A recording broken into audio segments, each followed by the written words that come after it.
ఈరోజు వీడియోలో క్యాలెండర్ గురించి చూడబోతున్నాం. క్యాలెండర్ అనగానే చాలామందికి గుర్తొచ్చేది ఏంటంటే concept of odd days, ordinary year versus leap year, odd days in centuries, odd days in months. చాలామంది ఎలా అనుకుంటారంటే ఈ టాపిక్స్ వస్తేనే క్యాలెండర్ క్వశ్చన్స్ చేయగలమని అనుకుంటారు. బట్ ఈ వీడియోలో ఈ ఒక్క టాపిక్ కూడా మీకు ఎక్స్ప్లెయిన్ చేయకుండా నేను క్యాలెండర్ క్వశ్చన్స్ ఎలా సింపుల్గా 30 సెకండ్స్లో సాల్వ్ చేయాలో చూపిస్తాను.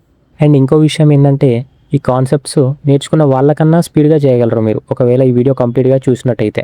ఈ వీడియోలో మనం ఈ 4 స్టెప్స్ యూజ్ చేసి క్యాలెండర్ క్వశ్చన్స్ని సాల్వ్ చేయబోతున్నాం. ఫస్ట్ స్టెప్ వచ్చేసి 4 టేబుల్ 7 టేబుల్ అందరికీ వచ్చి ఉండాలి. సెకండ్ స్టెప్ వచ్చేసి రిమైండర్ అండ్ కోషంట్ అంటే ఏందో అండ్ అవి ఎలా వర్క్ అవుతాయో అనేది అందరికీ తెలిసి ఉండాలి. Third step 3 pictorial tables and ఒక మాస్టర్ టేబుల్. ఈ 4 టేబుల్స్ నేను వీడియోలో క్లియర్గా ఎక్స్ప్లెయిన్ చేస్తాను. అండ్ 4 టేబుల్స్ అంటున్నాను కాబట్టి అదేదో పెద్దగా ఉంటుందని అనుకోకండి. ఈ 4 టేబుల్స్ మీరు మ్యాక్సిమం 5 మినిట్స్లో నేర్చుకుంటారు. ఆ టేబుల్స్ కూడా నేను ట్రిక్స్ చెప్తాను నేర్చుకోవడానికి. అండ్ ఫోర్త్ స్టెప్ వచ్చేసి స్టెప్స్ టు సాల్వ్ అంటే అసలు ఎలా ఒక్కొక్క స్టెప్ని యూజ్ చేసి ఈ క్యాలెండర్ క్వశ్చన్స్ మనం సాల్వ్ చేస్తాం అన్నది ఇక్కడ చూస్తాం మనం. ఫస్ట్ టేబుల్ వచ్చేసి simple year and leap year table. ఇక్కడ జనవరి నుండి డిసెంబర్ వరకు ఉన్న నంబర్స్ అన్ని సింపుల్ ఇయర్లో లీప్ ఇయర్లో మీరు బైహార్ట్ చేసుకొని ఉండాలి. ఈ టేబుల్కి నేను మీకు చిన్న ట్రిక్ చెప్తా. జనవరి నుండి మార్చ్ వరకు చూసుకుంటే నంబర్ మనకి సింపుల్ ఇయర్లో 144 ఉంది. 144 అంటే 12 స్క్వేర్. అలాగే ఏప్రిల్ నుండి జూన్ వరకు చూసుకుంటే 025. 0ని తీసేస్తే 25 అనేది మనకి 5 స్క్వేర్ వాల్యూ. అలాగే జూలై నుండి సెప్టెంబర్ వరకు చూసుకుంటే 036. ఇక్కడ కూడా 0ని తీసేస్తే 36 అనేది 6 స్క్వేర్ వాల్యూ. తర్వాత ఫైనల్గా అక్టోబర్ నుండి డిసెంబర్ వరకు చూసుకుంటే మనకి 146 ఉంది. అంటే 12 స్క్వేర్ ప్లస్ 2 146. సో ఇదే ట్రిక్. లీప్ ఇయర్కి వచ్చేసి సింపుల్ ట్రిక్ ఏం అవసరం లేదు. జనవరికి అయితే 0, ఫిబ్రవరికి అయితే 3. ఇక సెకండ్ టేబుల్ వచ్చేసి డే టేబుల్. ఇది సాటర్డే నుండి స్టార్ట్ అయ్యి ఫ్రైడే వరకు ఎండ్ అయిపోద్ది. సాటర్డే నెంబర్ మనం 0 తీసుకుంటే Sunday 1, Monday 2, Tuesday 3, Wednesday 4, Thursday 5, Friday 6. ఇక లాస్ట్ టేబుల్ వచ్చేసి సెంచరీ టేబుల్. ఇది ఒక ఫార్మాట్లో వెళ్తూ ఉంటుంది. ఎలా అంటే 0, -1, 4, 2, 0, -1, 4, 2. సో అలా అన్నమాట. సో అందుకే ఇక్కడ నేను 1900ని ఎల్లో కలర్లో పెయింట్ చేయడం జరిగింది. 1900 0, 2000 -1, 2100 4, 2200 2. సో దాని కింద చూసుకుంటే 1800 2, 1700 4, 1600 -1, అలాగే 1500 చూసుకుంటే అది మనకి మళ్ళీ 0 వస్తుంది. సో ఈ ఫార్మాట్లో ఇది కంటిన్యూ అవుతూ ఉంటుంది. ఈ టేబుల్ని కూడా మీరు గుర్తుంచుకోవాలి. అండ్ ఇదే లాస్ట్ టేబుల్. ఆ 3 టేబుల్స్ కాకుండా మనకి ఇంకో టేబుల్ ఉంది, అదే మాస్టర్ టేబుల్. ఇది చాలా ఇంపార్టెంట్ టేబుల్. ఇది గుర్తుంచుకుంటే మ్యాక్సిమం క్వశ్చన్స్ అంతా అయిపోయినట్టే. ఇందులో ఎలాంటి మిస్టేక్ జరగకూడదు. So first day year. ఇక్కడ 7 నెంబర్ ఉందిగా, 7 నెంబర్తో మనం ఖచ్చితంగా రిమైండర్ని వాల్యూ బయటకు తీయాల్సి ఉంటుంది.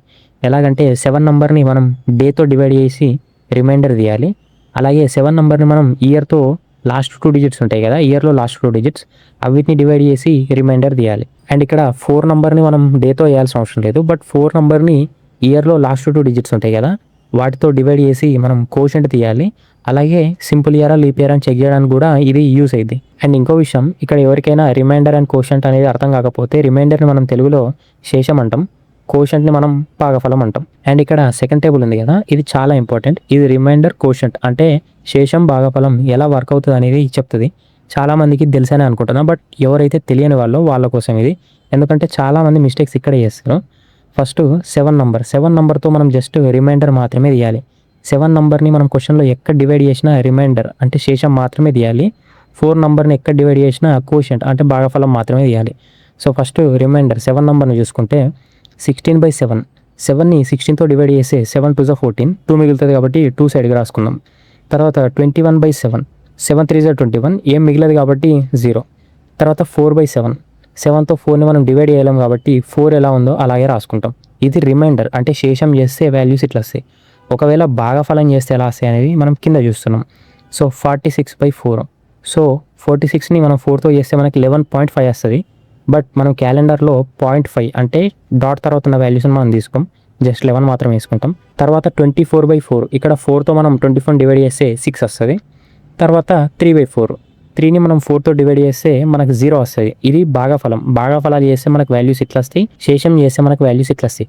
సో ఈ టేబుల్ చాలా ఇంపార్టెంట్, ఎందుకంటే దీంట్లోనే చాలా మంది మిస్టేక్ చేస్తారు క్వశ్చన్స్లో. ఇక మనం క్యాలెండర్లోని లాస్ట్ స్టెప్ అయిన స్టెప్స్ టు సాల్వ్ అంటే క్వశ్చన్స్ని ఎలా సాల్వ్ చేయాలనేది చూడబోతున్నాం. ఫస్ట్ స్టెప్ చూసుకుంటే మనం డేట్ని ఇయర్ యొక్క లాస్ట్ 2 డిజిట్స్ని 7తో డివైడ్ చేసి రిమైండర్ అంటే శేషం రాసుకోవాలి సైడ్కి. స్టెప్ 2 మనం ఇయర్లోని లాస్ట్ 2 డిజిట్స్ని 4తో డివైడ్ చేసి కోషంట్ అంటే భాగఫలం రాసుకోవాలి. అండ్ ఇంకోటి, ఒకవేళ అక్కడ జనవరి, ఫిబ్రవరి అనే నంబర్స్ కనిపిస్తే మనం అది నార్మల్ ఇయరా లేకుంటే లీఫ్ ఇయరా అనేది చెక్ చేయాలి. నార్మల్ ఇయరా, లీఫ్ ఇయరా అని ఎలా మనకు తెలుస్తుందంటే, ఒక ఇయర్లోని లాస్ట్ 2 డిజిట్స్ ఉంటాయి కదా, అది 4తో డివైడ్ అయితే లీఫ్ ఇయర్, డివైడ్ కాకపోతే నార్మల్ ఇయర్. ఇక్కడ 1987/4 అని ఉంది. 87 అనేది 4తో డివైడ్ కాదు, సో అది నార్మల్ ఇయర్ అంటే సింపుల్ ఇయర్.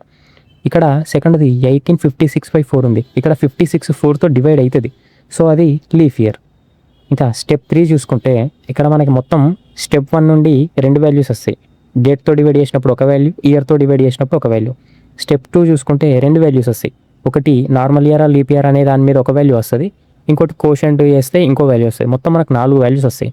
ఆ 4 వాల్యూస్ని మనం స్టెప్ 3లో 7తో డివైడ్ చేసి ఇక్కడ కూడా సేమ్ రిమైండర్ తీయాలి, అంటే శేషం తీయాలి 7తో డివైడ్ చేసి.